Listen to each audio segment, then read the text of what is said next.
Hey, how's it going, everybody? Sean Allen here. This is part 2 of my experience at Universal Studios Hollywood, more specifically about getting hired by Universal. If you haven't seen part 1, check out the iCards annotation right there at the top right corner of the screen. In that video, I talk about my process on how I submitted my application, my phone interview, and also my first interview at Universal Studios Hollywood. In fact, it was the only interview that I really had to experience at Universal Studios Hollywood, but this is basically a continuation, but let me just give you a little backstory of what happened during that interview.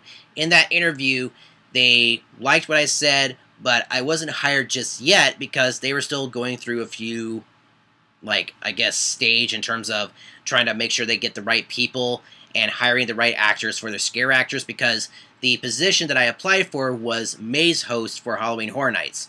And again, you can watch part 1 to find out what all happened there.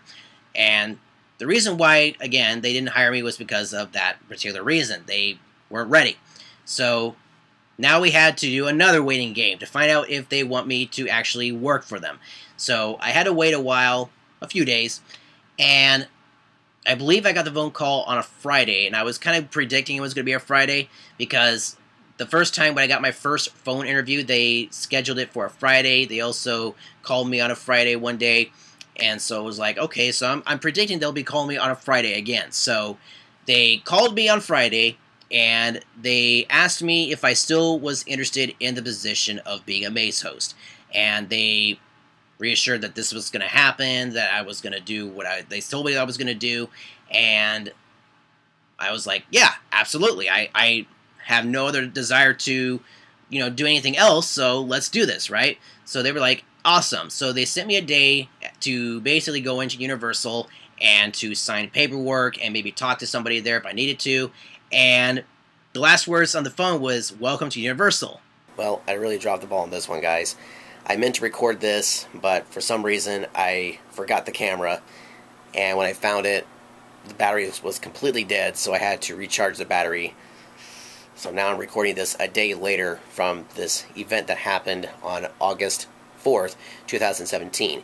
At around 2 p.m., I got a phone call from Universal, and this was the phone call I was waiting for to determine if I was going to be working at Universal Studios or not. So around 2 p.m. yesterday, they called me and asked if I was still interested to work at Universal Studios Hollywood during Halloween Horror Nights as a maze host.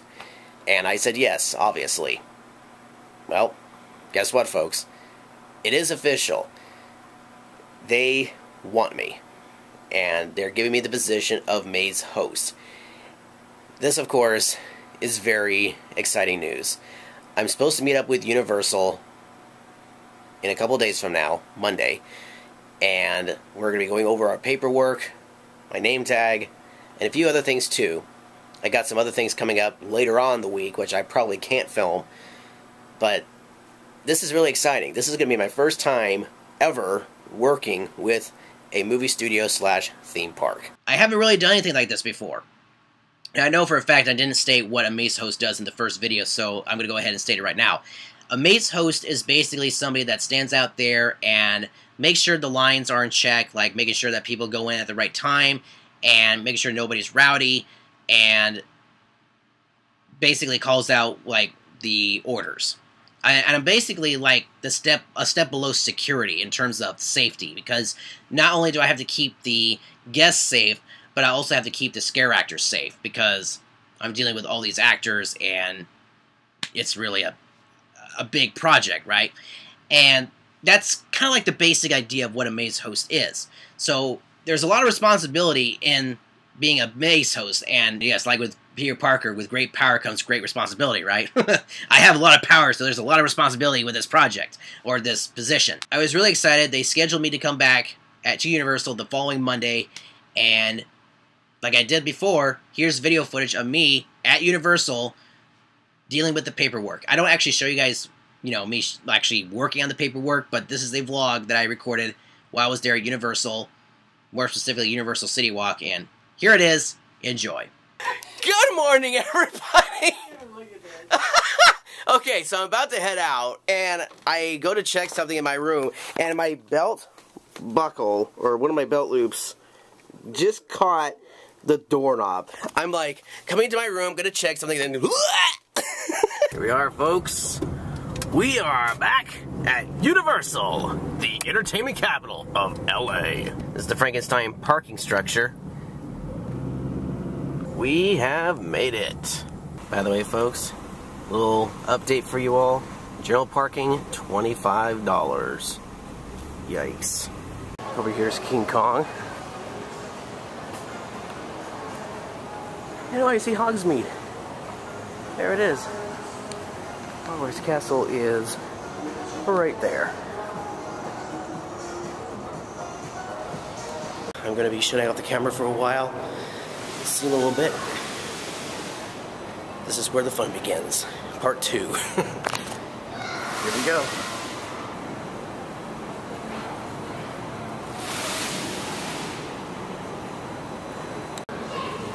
I arrived just a tad bit early, so I'm standing over here checking out the views. The crowds are coming in not for Universal City Walk, but for Universal Studios. I'll be heading down that direction later today to the comic book store. Where I need to go is actually over there, not the talent office. Bubblegum shrimp. Life's like a box of chocolates. Okay, folks, I am back, and look who it is. It's the shrimp from Bubblegum Shrimp. Well, this is definitely true, folks. I definitely aced the interview / paperwork. Good morning. Welcome to Universal Studios Hollywood. Have a great day. So it doesn't look like they've started decorating for Halloween Horror Nights just yet here at Universal, but they will probably start very soon, because the first day of Halloween Horror Nights is September 15th. They are selling tickets right now, so the tickets are on sale. But as far as I know, nothing has been done outside of the parks. You know what I think it's time for? It's time for Dodger baseball. I can't tell you how big of a fan my dad is of the Los Angeles Dodgers right now. They have been killing it this season, which is unbelievable. There's no short supply of Dodger hats. I got a Brooklyn Dodgers hat like this, but I got it from Dodger Stadium. I also have the 42 film, the Jackie Robinson story. Yeah, they were originally from Brooklyn. Dodger shirts, kids t-shirts, gloves. What the heck is this thing? Logo lamplight? Oh my goodness. There's a picture there that's autographed by the Los Angeles Dodgers. A lot of their players have signed that. That's pretty cool. Oh, there's one of my favorite players right there, Mike Piazza. Oh, there's Piazza's jersey right up there. They also have Jackie Robinson too. You also need to support the other teams too. We got the Padres, the D-backs, we got Seattle Mariners, Astros, the Reds, New York Yankees. One of our biggest rivals right there, the Red Sox. The Nationals, the Cardinals, the Phillies, New York Mets. That's where Mike Piazza was for a while. The Blue Jays, the Oakland Athletics, the Rockies. Some of these other teams I don't recognize. It's like these new ones down here. I guess those are the minor leagues. Oh, the Pittsburgh Pirates, Chicago White Sox, Detroit Tigers. Dodgers really want to go for a world championship. I really hope they do it. So I think that's pretty cool that they still pay tribute to Mike Piazza. He's one of maybe 4 or 5 really good rookies that the Dodgers have had. I remember him playing on the Dodgers many, many years ago, along with Eric Karros, Raul Mondesi, Todd Hollandsworth, and Hideo Nomo. That was a year that I think they should have at least gone to a series or a world championship, but unfortunately they didn't. But that was a really, really cool season. That was like the one that I remember the most out of all the seasons of like the Los Angeles Dodgers that I've been able to see. But this year they've been doing exceptionally well.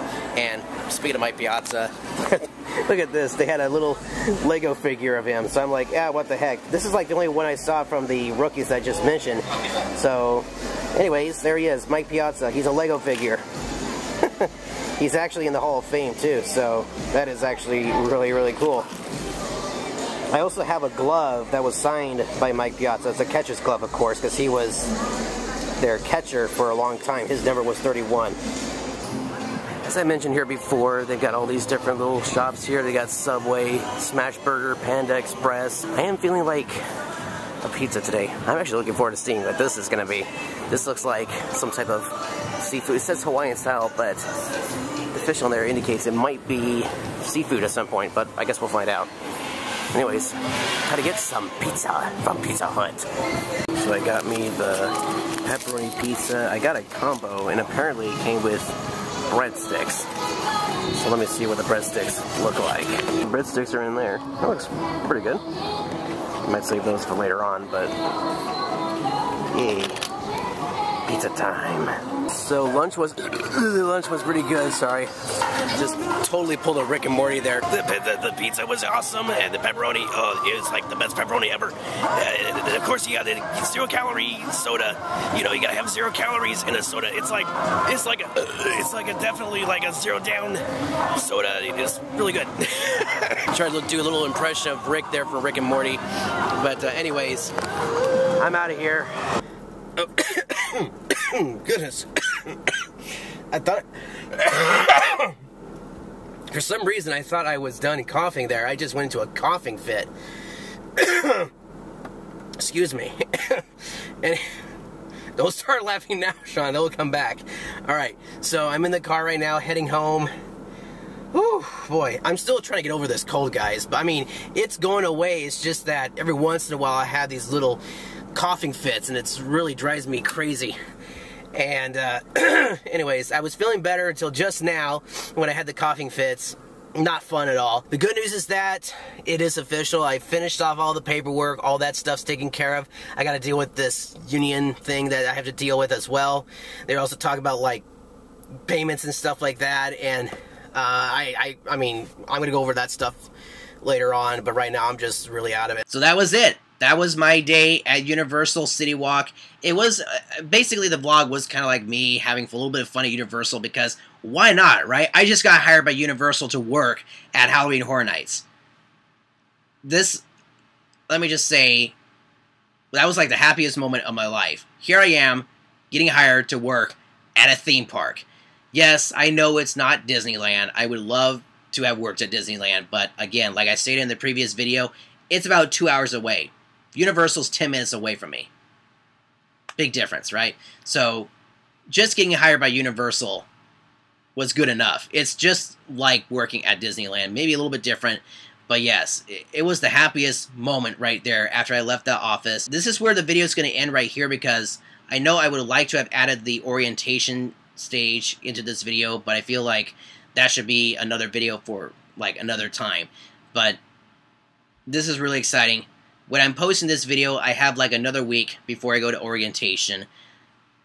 But really, this is like really getting fun and exciting.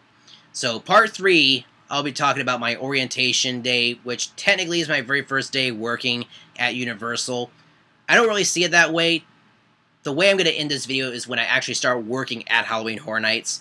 And it's going to be quite an interesting day when that happens.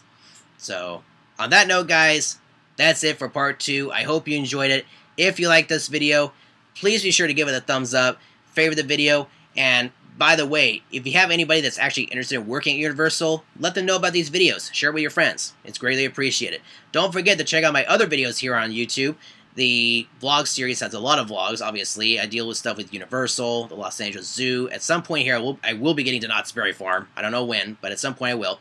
I also have videos about the Aquarium Pacific and just all over the place. I go over everywhere on this channel. I also have 3 other channels, the Educational Series, the Design Video Series, and the Travel Town Series.